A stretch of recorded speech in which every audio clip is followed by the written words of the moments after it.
Simposium 4 ini akan dipandu oleh moderator yang terhormat Dr. Niko Azhari Hidayat, spesialis bedah toraks kardiovaskular, konsultan vaskular endovaskular. Berikut CV singkat dari moderator terlebih dahulu. Dr. Niko Azhari Hidayat, spesialis bedah toraks kardiovaskular, konsultan PE, menyelesaikan pendidikan dokter umum dari Universitas Udayana Denpasar, Bali tahun 2004. Kemudian melanjutkan pendidikan dokter spesialis bedah toraks kardiovaskular dari Fakultas Kedokteran Universitas Erlangga selesai tahun 2013. Kemudian melanjutkan konsultan clinical fellowship training vascular endovascular surgery dari Belanda tamat tahun 2015.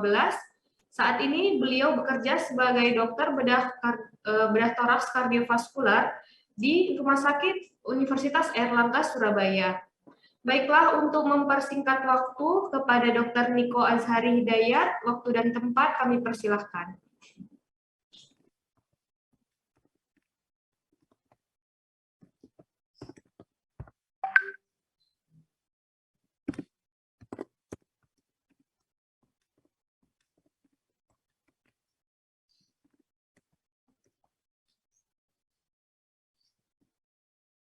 Suaranya belum. Sudah masuk? Suaranya belum terdengar, Dok.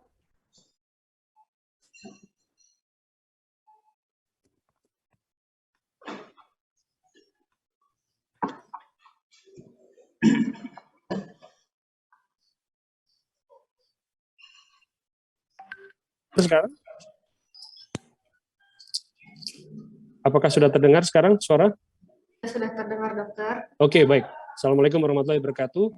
Salam hormat para guru besar yang hadir di sini, guru saya Profesor Purhito, Dr. Ketut Putuyase, dan juga Dr. Daeng Fakih, ya, kemudian Profesor Farhad yang sudah luar biasa menyelenggarakan acara ini.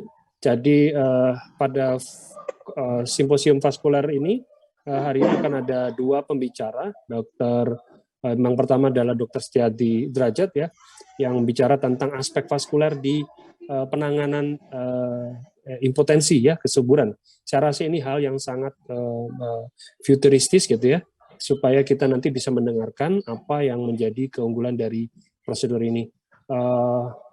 Untuk itu kami persilakan Dr. Setiadi Derajat, waktu dan tempat. Silakan. Beliau ini adalah CV-nya beliau, saya baru dimunculkan, ya. Jadi pendidikan 2004, 2016 kemudian graduated, dan sekarang ini di Rumah Sakit Teaching Hospital Jember, Jawa Timur, dan juga staf Fakultas Kedokteran Universitas Jember. Silakan Dr. Derajat. Silakan. Baik, terima kasih Dr. Niko. Assalamualaikum warahmatullahi wabarakatuh. Mohon izin para senior semuanya berbagi pengalaman tentang beberapa prosedur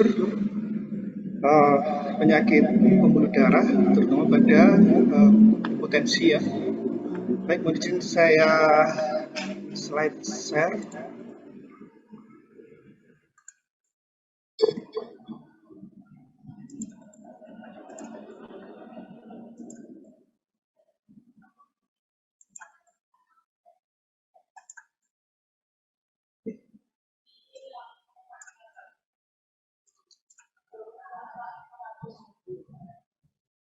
Belum ter-share, ya.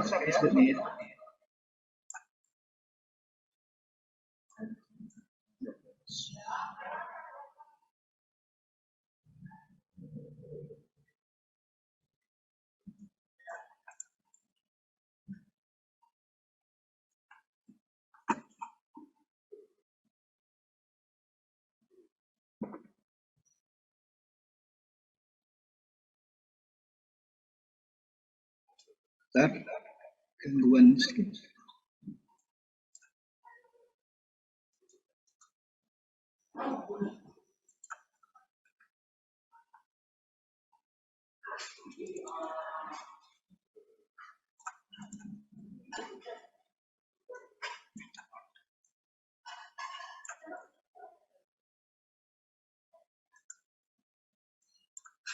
Kok nggak bisa ini? Sebentar Nico.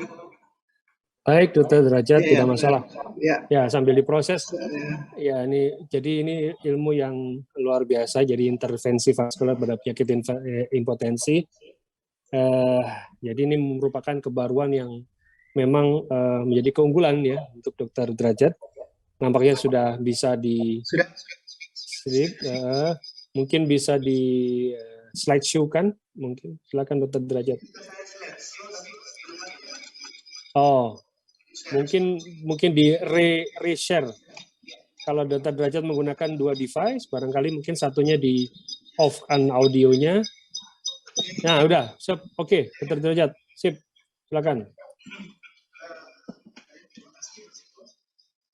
Izin, jadi di tempat kami baru kita mulai tindakan intervensi vaskuler ini sejak 2019 karena pandemi, terus akhirnya kita sempat vakum, jadi pasien-pasien mulai berkurang. Jadi awalnya kita berdiskusi dengan sejawat dari urologi tentang problem pada laki-laki, yaitu impotensi, ya, disfungsi ereksi. Karena setelah kita mendiskusi dengan urologi, kita tahu bahwa penyebab mayoritas adalah di vaskuler untuk impotensi ini. Ya, kemarin kami sempat beberapa ikut workshop di online ya di beberapa tempat di luar negeri, dan setelah itu kita coba lakukan di tempat kita.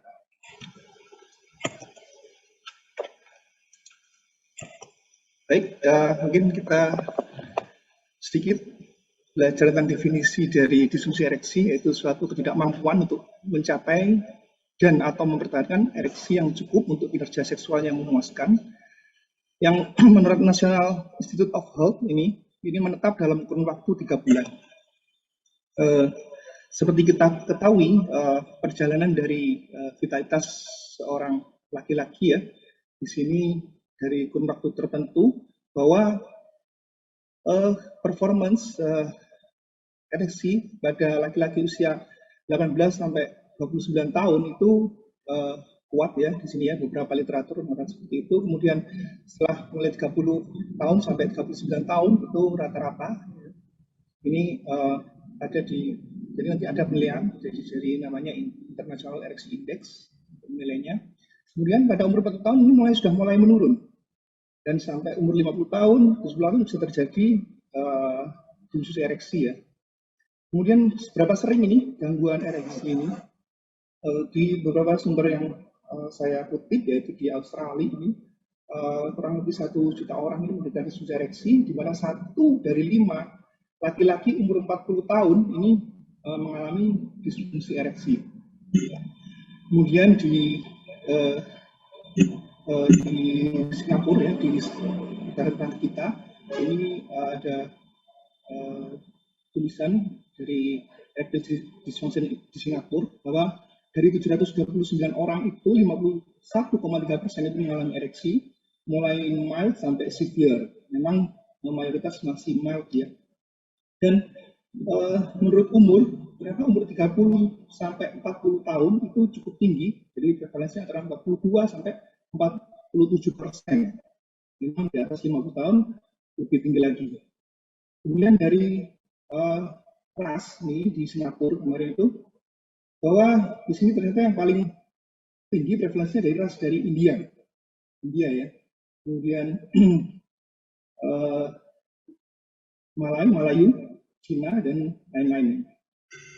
Bagaimana di Indonesia kita sampai sekarang masih belum dapat angka yang pasti dari sejawat urologi, dari andrologi, ini masih macam-macam datanya, jadi belum ada angka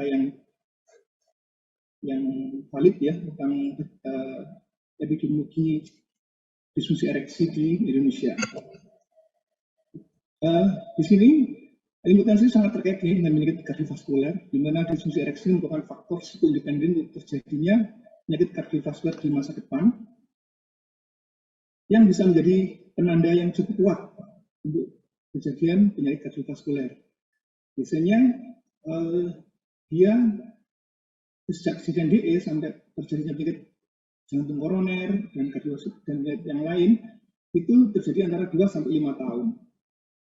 Dan pada penyakit ketika DE ini lebih awal, maka penyakit yang lain yang menyertai juga ikut cepat lebih datang.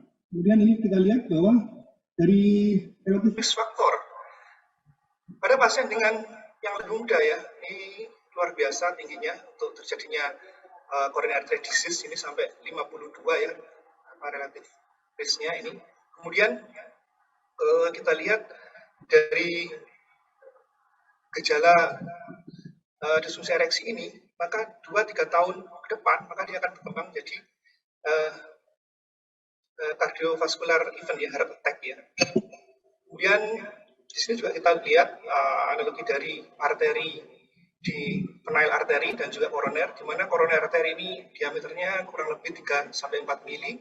Kemudian arteri di penis ini 1 sampai 2 mili. Sehingga di sini ada yang mengatakan bahwa healthy heart sama dengan penis health. Di sini. Baik penyebab dan komorbid yang terkait dengan disfungsi ereksi, ini mayoritas memang 80% adalah vaskulogeni. Jadi dia bisa karena problem di cavernosal, bisa arterial, dan juga bisa di venous. Kemudian sudah ada trauma, post-surgical, hormonal, kemudian diabetes, obat-obatan, dan psikologis. Nah, ini dari 80% dari etiologi yang vaskulogeni, ini ada 2 yang bisa venous occlusive disease, kemudian dari arterial insufficiency. Pada venous occlusive disease ini bisa terjadi incomplete relaksasi dari submuscle sehingga terjadi venous leak di sini. Jadi tidak bisa mempertahankan ereksi ya di sini ya, meskipun arterinya bagus.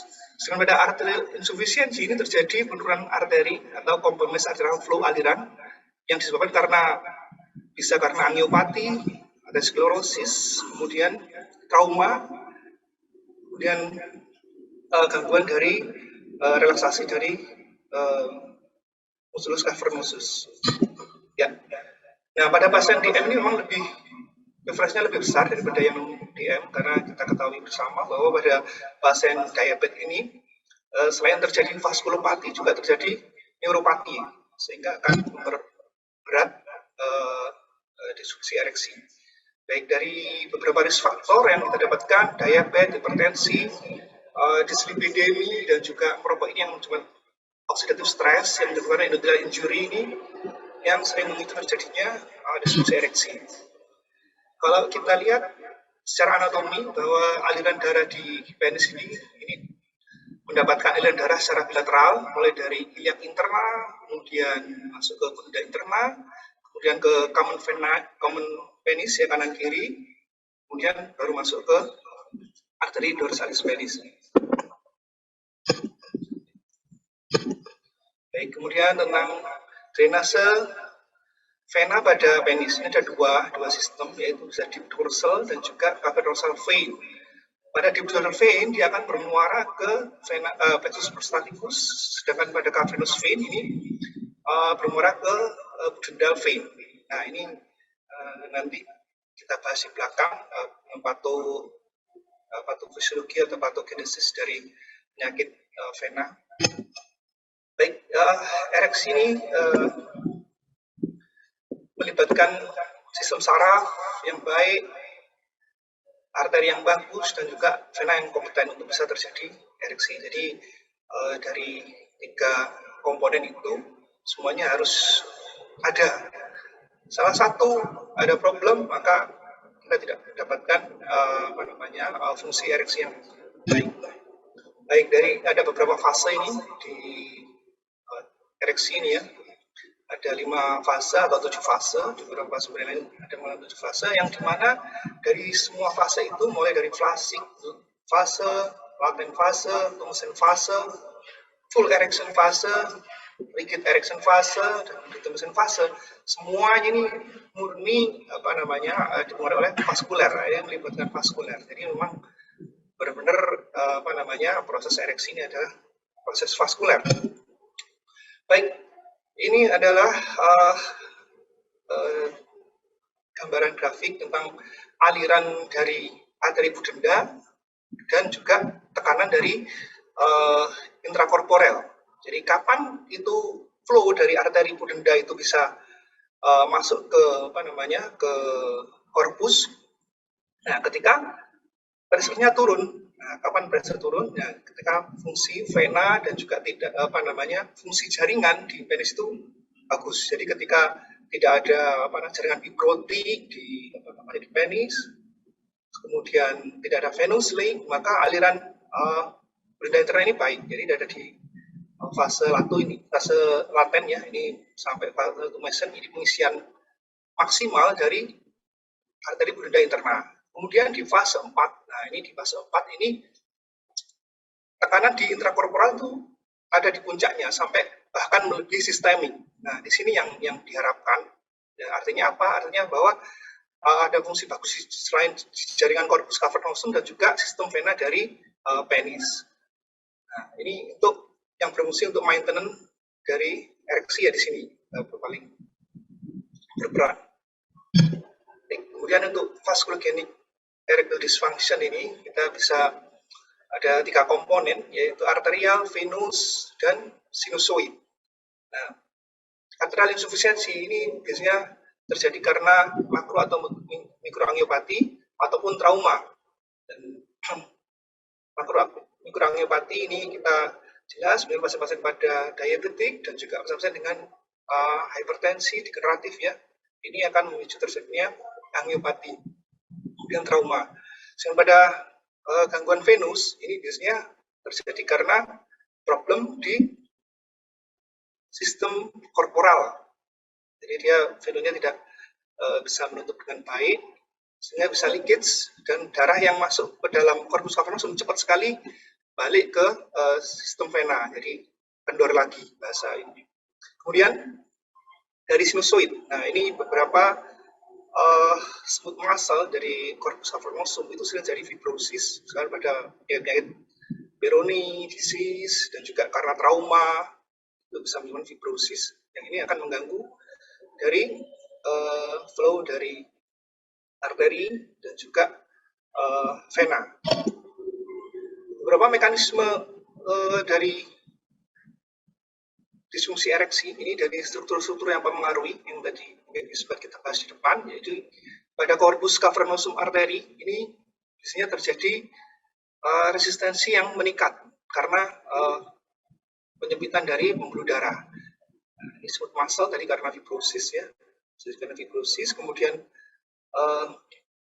endotel, kemudian dari tunica leukemia, ini juga gangguan dari kolagen, ini mungkin lebih banyak ke wilayahnya non-vaskular, dan juga neurotransmitter. Nah, ini adalah proses pada arteriogenik dan juga venogenik. Jadi pada aterosklerotik atau trauma, ini perfusi dari arteri pudenda interna, dan juga common venel, maka dia akan menurun, sehingga pengisian darah ke penis ini juga menurun.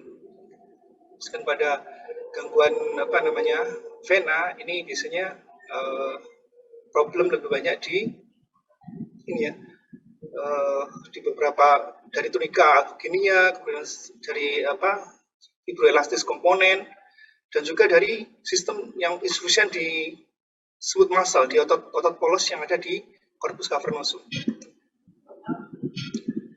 Ini adalah ketika kita melakukan pasien disfungsi ereksi, jadi beberapa evaluasi yang kita lakukan, yaitu menurut Boman ini. Yang pertama kita melakukan pemeriksaan namanya IEF, nanti kita sebutkan di penjelasan berikutnya. Jadi untuk menilai ini subjektif, jadi dalam bentuk kuesioner, menilai fungsi ereksi dari seorang laki-laki. Nah, kemudian setelah dinilai nanti dari sejawat urologi ini dan andrologi yang menilai dia masuk ke kategori fungsional erectile dysfunction atau psychological. Nah, dan baru kita melakukan evaluasi dari diskusi dengan urolog maupun androlog. Nanti ada beberapa kita lakukan tes mulai laborat dan juga vaskuler. Baik, sampai kita ketemu bahwa ini adalah arterogenic erectile dysfunction dan venogenic erectile dysfunction. Kalau ternyata arterogenic, maka kita harus melakukan revaskularisasi di sini. Kalau dia venogenic, maka kita harus melakukan embolisasi atau ligasi. Baik, ini diagnostik ya, kita first line kita melakukan pemeriksaan fisik. Ini biasanya kita dari sejawat urolog yang melakukan ini yang paling banyak, dan juga androlog. Kemudian untuk USG kita bersama radiologi, karena kita masih belum punya ini ya, jadi harus belajar banyak tentang USG pada ultrasound pada penis ini ya. Baik, ini adalah IEF-5, ini yang sering kita pakai, kita gunakan untuk scoring sistem. Jadi pada pasien-pasien dengan disfungsi ereksi, ini bisa digunakan sebagai data awal untuk kita menilai performa dari ereksi dari pasien. Jadi kalau dia ada 5 komponen, ada 5 komponen di sini yang ditanyakan, dan ada kriteria-kriteria dari 5 komponen itu. Kalau dia 5-7 nilainya, IEF-5-nya, maka dia berat, 8-11 sedang, 12-16 ringan sampai sedang, kemudian 17-21 itu ringan, dan 22-25 itu normal. Jadi kalau seorang laki ada di range antara 22-25 IF-nya itu, maka itu normal. Baik, nah ini beberapa evaluasi vaskuler ya, yang mungkin yang bisa kita lakukan di sini, yaitu sering kita lakukan ultrasound dan juga selective penile angiography. Nah ini apa yang kita dapatkan dari pemeriksaan sonografi atau ultrasound? Yang pertama, kita bisa melihat struktur, diameter, kemudian arah aliran, dan juga kecepatan dari aliran. Dari pemeriksaan Doppler itu kita bisa menilai bagaimana fungsi dari arteri, bagaimana fungsi dari vena. Ya. Baik, nah ini adalah pelvic CT angio. Kadang-kadang kita selain memeriksa ultrasound dan juga angiografi, ini paling baik sebelum kita melakukan angiografi, kita lakukan pelvic CT angio untuk melihat gambaran pembuluh darah di intrapelvic ya, mulai arteri, iliaca interna sampai dengan ke common venae. Biasanya untuk ke bawah lagi ke distal ini agak sulit ya pemeriksaannya. CT angio sering tidak dapat image-nya. Justru pada selektif penile angiography kita bisa melihat sampai distal dari penis. Baik, ini adalah pemeriksaan dari penile angiography ini, dan juga ini vena juga yang sebelah. Ini adalah penile angiography arteri. Ini dari arteri bunda interna, nah, kemudian masuk ke common venile, dan ini adalah arteri dorsalis penis ya. Setelah dari common venile dia masuk ke arteri dorsalis, kemudian dia mensuplai ada 2, ada yang ke arteri cavernosa dan juga ke dorsal arteri. Nah, sedangkan sebelah kanan adalah gambaran dari vena. Jadi kita untuk melihat adakah inkompetensi dari vena ya di sini ya. Baik, nah ini beberapa treatment untuk disfungsi ereksi yang mulai ada dari lini pertama, yaitu dia lifestyle modification ya. Di sini ada PD inhibitor yang kita kenal mungkin di halayak itu ada bilbiru atau sildenafil dan juga turunan-turunannya. Kemudian di second line ini biasanya dokter urolog ini yang sering melakukan, yaitu melakukan injeksi ke intracavernous, kemudian juga ke uretra dan juga vakum. Ini biasanya dokter urologi. Di third line, nah ini yang peranan dari vaskular di sini itu melakukan venous revascularization ataupun embolisasi. Baik, nah ini problem dari skenario dari disfungsi ereksi ini ada dua, biasanya dari tumesen dan penetrasi, yaitu tumesennya itu kekerasan ya. Biasanya dia terjadi karena insufisiensi dari arteri. Sedangkan pada ereksi, problem di ereksi, maintenance ereksi, nah ini lebih banyak karena venous insufisiensi. Jadi kita bisa membedakan di sini ketika problemnya di keras tidaknya dan juga penetrasi. Nah ini maka dia ada problem di arterialnya. Sedangkan kalau dia tidak bisa bertahan lama, meskipun dia keras tapi tidak bisa bertahan, kemungkinan ada venous insufisiensi. Ataupun bisa terjadi juga mix insufisiensi. Nah ini semuanya setelah kita mengeksklud kelainan-kelainan hormonal, kelainan-kelainan psikologikal dan kelainan lain anatomi, kita bisa menyimpulkan seperti ini. Baik, intervensi vaskuler di sini itu bisa kita melakukan tindakan open surgery maupun endovascular surgery. Hanya mungkin kita yang open surgery kita masih belum punya pengalaman yang pengalaman ya untuk surgery ini. Selain endovascular, pada venous surgery, open surgery ini ada yang namanya venous revascularization dengan flow visceral procedure, kemudian ada stripping dari vena di penis. Pada endovaskular ini seperti biasa kita melakukan ballooning ataupun stenting dan juga percutaneous venous embolization. Nah ini adalah flow visceral procedure, yaitu melakukan bypass di pembuluh darah arteri dorsalis pectis dengan mengambil arteri di kamen femoral ya. Kemudian yang di sebelah kanan ini adalah tindakan pada vena di sini ya, baik dia stripping dan ligasi ya di sini, di sistem di dorsal vein dan juga di cavernosal vein. Dan di sini kita lakukan embolisasi.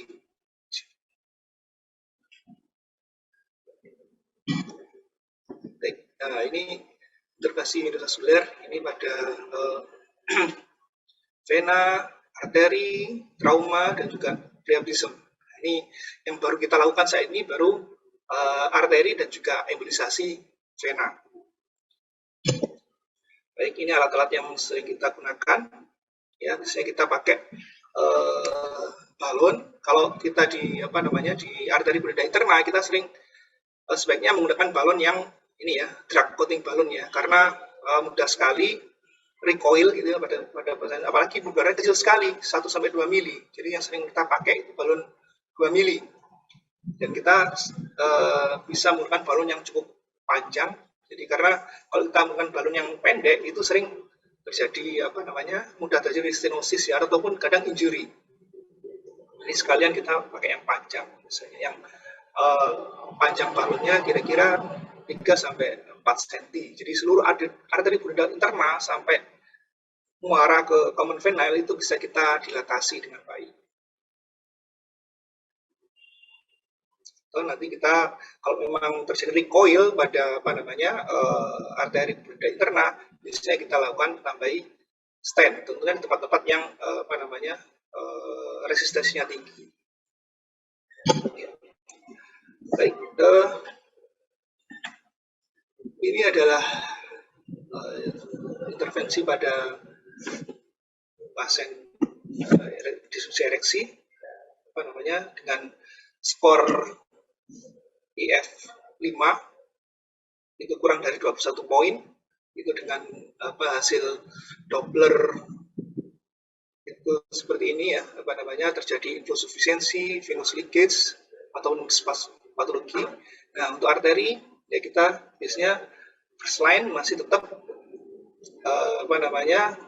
kita berikan vasodilator inhibitor ya 5 ya. Kemudian untuk second line baru kita melakukan angioplasti di sini. Untuk vena tetap sama juga, kita di first line tetap menggunakan vasodilator 5 bersama dengan urologi untuk evaluasinya. Kemudian second line kita bisa melakukan tindakan embolisasi.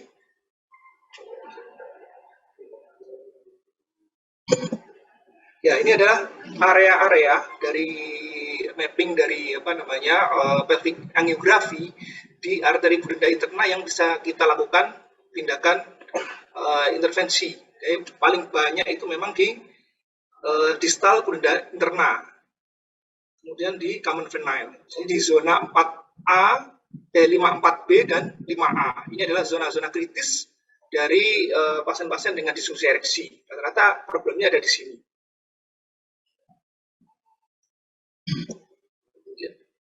Oke, ini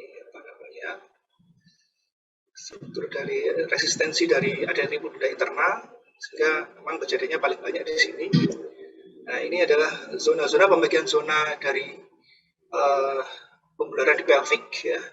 Jadi mulai dari arteri iliaka, kemudian pudenda interna sampai ke common venile. Jadi kita dibagi ada 5 zona di sini. Ya. Nah, di sini yang paling sering kita intervensi. Nah, ini adalah embolisasi. Embolisasi pada sistem vena ya. Kita sering menggunakan ada beberapa bahan yang kadang kita gunakan PVA ataupun coil. Tapi kalau coil terlalu mahal, jadi kita masih sampai saat ini masih belum pernah menggunakan coil. Jadi sampai saat ini kita masih menggunakan PVA dengan beberapa macam partikel tergantung dari diameter dari pembuluh darah vena yang kita dapatkan berapa mili. Kalau venanya cukup besar, maka kita harus melakukan embolisasi dengan partikel yang lebih besar. Karena pada embolisasi ini juga cukup bisa terjadi suatu komplikasi kalau terlalu banyak, apalagi embolannya partikelnya kecil, venanya besar, maka dia juga kadang pasien terjadi embolisasi di pulmonal juga, memicu pulmonasi pulmonal. Ya, ini beberapa pengalaman yang kita lakukan, yaitu laki-laki 65 tahun dengan indeks ereksi 7, severe ya. Waktu itu datang 4 minggu yang lalu. Jadi 4 minggu yang lalu dia mengalami keluhan dan dia tidak ada respon diterapi oleh dokter urolog 2 minggu dengan menggunakan PDE inhibitor. Nah, ini waktu itu sudah di-exclude beberapa problemnya lain, hormonal dan psikisnya sudah di-exclude. Jadi kita curiga bahwa ini adalah suatu vaskulogenik disfungsi ereksi. Nah, ini kita lihat, ini ketika kita lakukan selektif angiografi, ini kateter kita masuk ke arteri pudenda interna sebelah kiri, kita lihat CTO ya di distal dari arteri pudenda interna. Waktu itu kita tembus pakai wire, tidak bisa. Ini karena kolateralnya sudah banyak seperti ini, biasanya kita tidak bisa untuk lebih jauh menembus ke arteri di distalnya. Saya lupa menampilkan gambar yang angiografi yang sebelah kanan. Kalau sebelah kanan ternyata masih ada aliran dan waktu itu kita lakukan intervensi. Ini yang kasus kedua. Cuma kasus yang pertama tadi kita gagal, jadi pasien akhirnya ya nggak bisa kita lakukan angioplasti di situ karena kita nggak bisa kanulasi lebih jauh ke arteri distalnya. Kita kesulitan untuk crossing ke lesi CTO-nya, jadi kita tidak bisa melakukan angioplasti. Kasus yang kedua ini umur 71 tahun, kebetulan ini pasiennya tua-tua. Ini tidak dari YDM ya, dengan indeks ereksi 11. Dia manifest simptomnya 6 minggu yang lalu, juga sama tidak respon juga dengan Viagra. Kemudian kita lakukan angioplasti di sini di tapak di sini di arteri pudenda interna, dia blok di bagian sini yang ada panah hitam. Kemudian kita bisa crossing lesi sampai menembus dari distal dari pudenda interna, dan kita lakukan balon. Waktu itu kita lakukan dengan balon, drug balon, jadi paclitaxel ini ya, drug coating balon, sampai ke common venile, bahkan sampai bisa menembus ke arteri dorsalis penis. Ini adalah balon dengan diameter 2 mili yang bisa crossing ke distal pudenda arteri. Baik, ini adalah kasus yang sebelah kanan. Nah, ini juga sama. Waktu itu ini karena kita tidak tersedia balon yang panjang, jadi kita masih menggunakan balon koroner balon.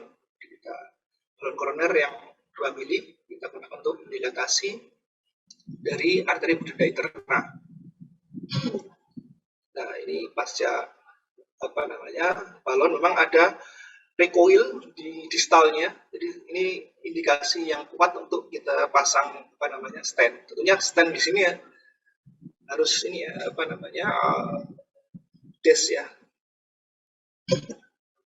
Ini adalah perbandingan antara balon dengan truk dan juga stand. Memang paling bagus untuk saat ini kita menggunakan balon, karena penggunaan standing itu sering mengalami restenosis. Jadi stand restenosis kejadian pada arteri pudendal itu cukup sering. Di saat ini terapi pilihan yang paling diminati menggunakan balon. Baik, ini adalah profil pasien belum kita update dari pasien-pasien yang baru. Ini pasien-pasien kira-kira 2 tahun yang lalu dengan indeks ereksi antara 4 sampai 7 datang. Jadi masuk ke severe ya rata-rata. Ada beberapa yang bisa naik, jadi deltanya IF-nya ada yang 11, ada yang 15, ada yang bahkan 16. Yang 16 ini karena dia tidak ada lesi, sebenarnya dia mungkin spasme aja. Jadi kita lakukan injeksi antikoagulan dan juga vasodilator. Ya, baik. Dari sini kita dapat menemukan bahwa disfungsi ereksi arterial ini bisa terjadi pada pasien yang sangat muda, dan jangan diremehkan karena pasien dengan DE yang masih tampak sehat ini, maka rasio kardiovaskularnya lebih tinggi. Kemudian perlu diagnosis dan terapi yang komprehensif ya. Ini antara kalau kita radiolog, urolog, androlog, dan juga internis di sini. Kemudian karena ini masih kita terbatas ya, di luar negeri pun juga masih belum banyak, saya lihat di beberapa tempat kita workshop itu juga datanya belum banyak. Jadi namun ini cukup menjanjikan karena dengan outcome ya istilahnya dengan kita benar-benar selektif pasiennya, benar-benar murni vaskulogenik, itu outcome-nya luar biasa bagus. Dan perlu kerjasama interdisiplin di sini, internis, andrologis, surgeon, radiologis untuk melakukan disfungsi ereksi ini. Baik, terima kasih Dr. Niko. Mungkin sedikit ini apa yang bisa kami bagi pengalaman kami untuk intervensi pada penyakit hipotensi.